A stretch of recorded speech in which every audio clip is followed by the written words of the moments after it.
All right, so let's welcome to the show Kelly Ryerson. As I said, co-executive director and co-founder of American Regeneration, known online as Glyphosate Girl. Kelly, good to see you. Thanks for joining us. So great to see you. Thank you so much for having me on. This is such a just crazy week. It's such a crazy week. And listen, I mean, the marriage between Make America Great Again and Make America Healthy Again, it will go down in history as one of the most amazing coalitions ever in political history.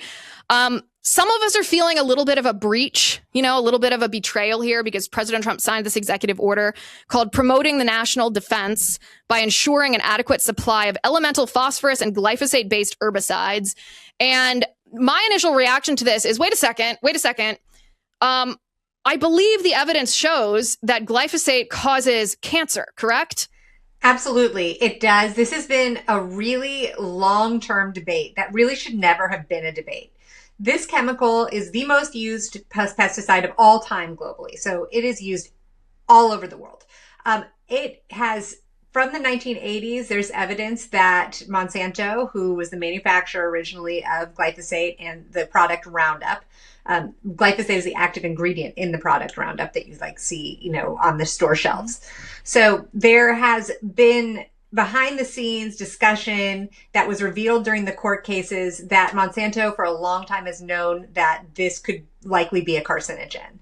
And they went to great lengths, since the 1980s, to try and hide the fact that this can cause cancer because this is such a blockbuster product for them. Not only that, but the idea behind GMOs, so I actually didn't know this, genetically modified seeds, so corn, soy, cotton, there are a lot of different types. So when you hear GMOs, they actually were originally developed to be resistant to the effects of glyphosate. So that means that a farmer can plant this corn or soy, and then they can spray all over that crop and it won't die because that has been genetically modified to not be impacted by Roundup. So this was a system called Roundup Ready, and obviously it exploded. This is most of our agriculture in this country now. So it's a system that is highly dependent on the use of glyphosate to kill the weeds around those crops. So, but this has been, it became just this enormous blockbuster. Now our entire agriculture system in this country is built around this GMO system, where other countries said, hey, I don't think we want to go that route. The United States just embraced this.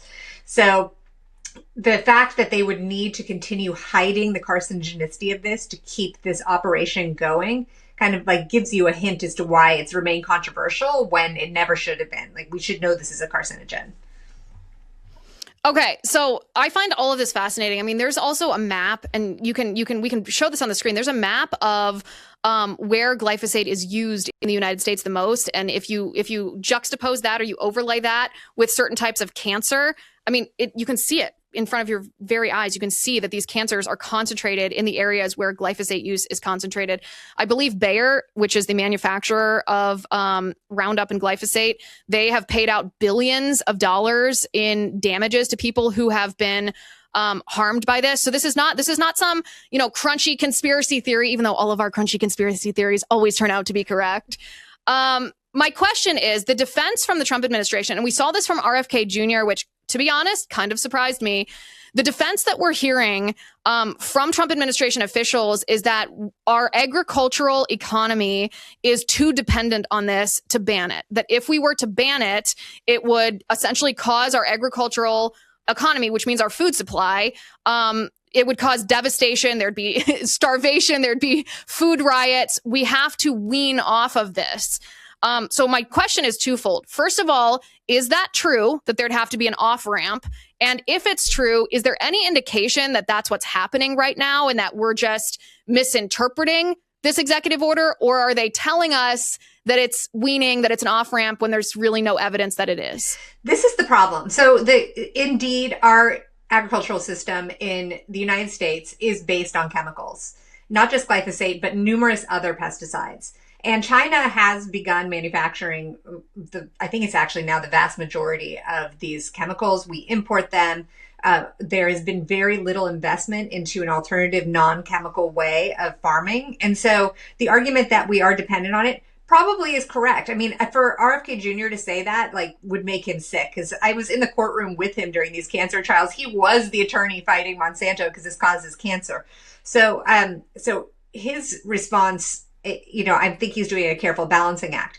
If we were to ban glyphosate tomorrow, yes, it would cause an incredible shock to our system. We're not ready for it.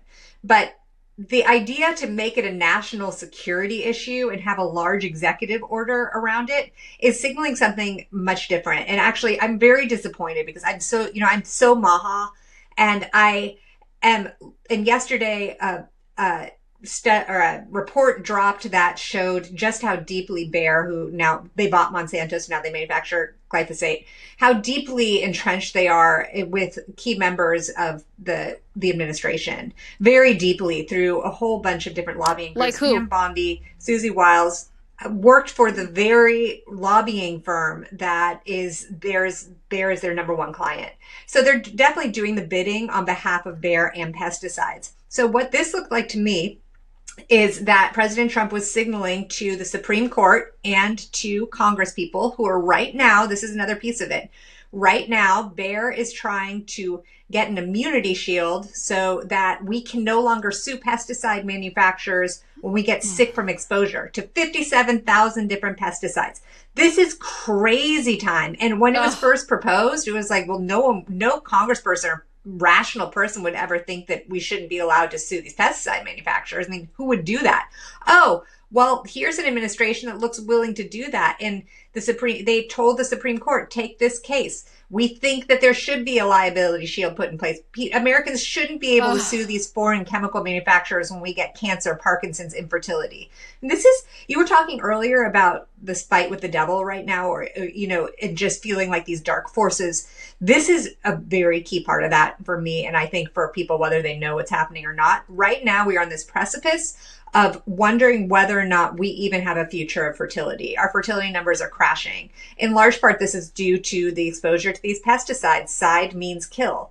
And the EPA and these foreign chemical companies and people doing their bidding are slowly killing our population. And it is heartbreaking. And so for this, the timing of this executive order was very interesting because it was definitely a PR piece to let the Supreme Court and Congress know that the White House wants to put in a pesticide liability shield. And why is Pam Bondi always part of this stuff? My goodness. What's wrong with her? Just this week with the Epstein stuff, I'm looking like, who are you? And then this. I'm like, what is going on? And then this. Well, the liability shield, too. I feel like we were, and this is obviously before I was born. So when I say we were blindsided, I mean we as the American people, humanity in our country, were blindsided by the liability shield that actually came from the Reagan administration for vaccine manufacturers, right? We all know the story that vaccine manufacturers came to Reagan and they said, if you don't remove liability from us, when our vaccines harm people, then we're going to stop producing these, and the American people are going to blame you for all the deaths that are going to happen if you don't have these vaccines. And so Reagan fell for that, and he signed into law this monstrosity of a bill that we are experiencing the horror of the effects of that, where vaccine manufacturers have no responsibility for any of their products, and they make no effort to make their products safe, it seems, because of that. This seems to me to be the same thing. This is a parallel that these chemical manufacturers in our food want this same liability shield. And if that happens, Kelly, I mean, aren't they just going to ramp up? It's bad enough as it is, but aren't they just going to ramp up the recklessness of their behavior? Oh, 100%. At this point, we are bringing in chemicals from Chem China that then there would be no reason they would have no reason to have any responsibility in their manufacturing. They could lace that with whatever they want. I mean, if you are not afraid of ever being sued, why would you possibly step up your manufacturing process? Right. And on top of it all, Roundup, the product, the one that they use in Europe, is significantly less toxic than the one we use in the United States. We chose this surfactant, like this soapy substance ingredient, that is so toxic that it's banned in Europe to be what we're spraying. So the manufacturers can make a version. And we eat that. That is safer. We eat that. Not for Americans, forget it. Because I guess I don't know whether our bodies are extra resilient. It's ridiculous. And, so here's my question. The Farm Bill, so And I'm really having a hard time. Like, Republicans care about this issue. I don't understand why the Republicans in power don't see that their constituents are calling this out. But you cannot be someone like G.T. Thompson, who's sitting as head of the Ag Committee right now in Congress, pushing for liability shield like his life depended on it. Then he's out walking around talking about how pro-life he is and how we have to be sure to protect children and have as many children as we want and protect the babies. And I'm like, what are you talking about? These pesticides are directly connected to, you find glyphosate now in semen. It kills sperm. It's decreasing testosterone. It causes miscarriages. There's genuinely an androgenization of our baby girl fetuses when pregnant women in their second trimester, I'm going to tell you about this study because this sounds like far-fetched, but it's true.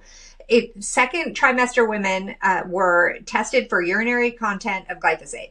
The higher the level, the farther the distance in the baby girls between the anus and the vagina. That is an androgenization of our baby girls in this country. And that wasn't like a fringe study. That was from Mount Sinai, amazing toxicologists that did the measurements and saw it. So how can you possibly also sit around talking about gender issues, gender confusion, while you're throwing bombs on our hormone systems and then giving it a liability shield? I mean, I am just like losing my mind. Like, this makes no sense. It is so hypocritical. It is. And the answer, of course, is not a lack of logic. The answer, of course, is the money that these politicians are getting from big chemical at the same time. So let me ask you, other European countries, and I'm talking about countries that would have, a parallel to us. I'm not talking about a little island somewhere with a small population that everyone can have their own plot of farmland, but countries, westernized countries that are equivalent, essentially. How do they do it? Differently than us, and how would it be possible for us to transition to that? It's completely possible. And so what they do in Europe, and a lot of times there is the misnomer that glyphosate's banned in Europe. It definitely is not. They use glyphosate. I actually was surprised because I went for a farm tour in France and I was expecting it all to be like biggest little farm organic. It's not actually. They use a lot of chemicals, but they're more careful about what they use. They ban, I think it's over 60 pesticides that we actively use. So they're more cautious. They are more precautionary, even is what it's called. And the other thing is that we do a practice in the United States where we will take a chemical and dry out our grains. It's called pre-harvest desiccation. Our grains, our legumes, our sugarcane, they're potatoes, actually, not with glyphosate, but with other chemicals. So we dry out the harvest we dry out the crop right before harvest to facilitate an easier harvest for the farmer. It's because then you won't have one part of the field that's wet and another part that's not. So the timing just works for the equipment. Now, that is a big problem. We've been doing that now for 20 years, and that is what's connected and very tightly intertwined with the increase in our exposure to glyphosate. Because if it's on your wheat, it's on your oats, it's on all of these grains that you're eating, you're getting exposed. It's impacting your microbiome. It's connected to leaky gut. Like, it is the base of functional medicine, is what glyphosate is doing to us in our microbiome.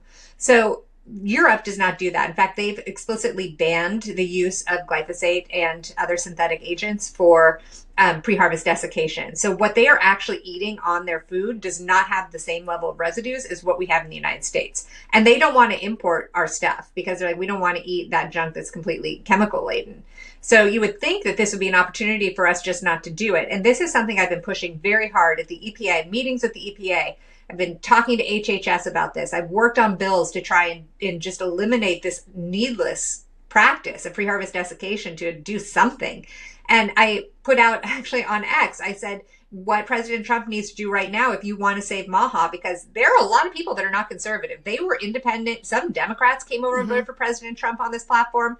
If you want to save MAHA, you need to immediately eliminate pre-harvest desiccation. You need to invest money into regenerative agriculture. And regenerative agriculture isn't necessarily organic, but it is working with ecosystems to decrease your chemical use. And this is the path that our country needs to go on very rapidly, like multi-billion-dollar investment. The farmers want it. And so it's just an issue of money, putting money towards it.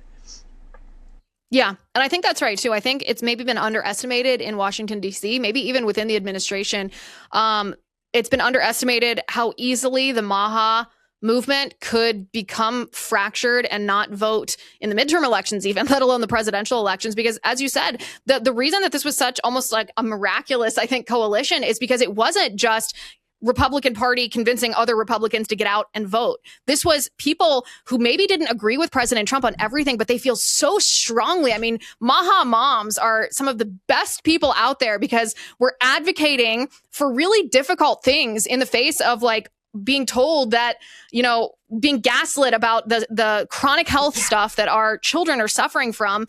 And these people are like, you know what? I'm a Democrat, but I'm still going to vote for President Trump because he's going to advocate for my children. You know what? I'm an independent. I don't like politics, but I'm still going to vote for President Trump despite the stigma because I care more about solving chronic health crises in our children.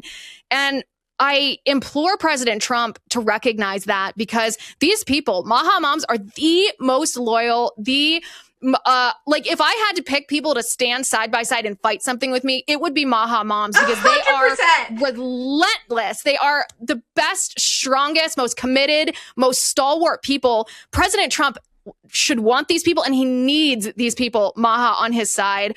And this is an issue that MAHA cares deeply about because of the reasons that you said. And I think if President Trump, one of my favorite characteristics of President Trump is his curiosity, that when he doesn't know why something matters to someone, he's interested in learning about what that reason is. And I think if he listens to why this is so important to the MAHA movement and balances that with the very real situation that, yes, right now our agricultural economy does rely on this, but it doesn't have to, and we don't have to cause devastation. There's secret option number 3 to wean us off and to make it healthier.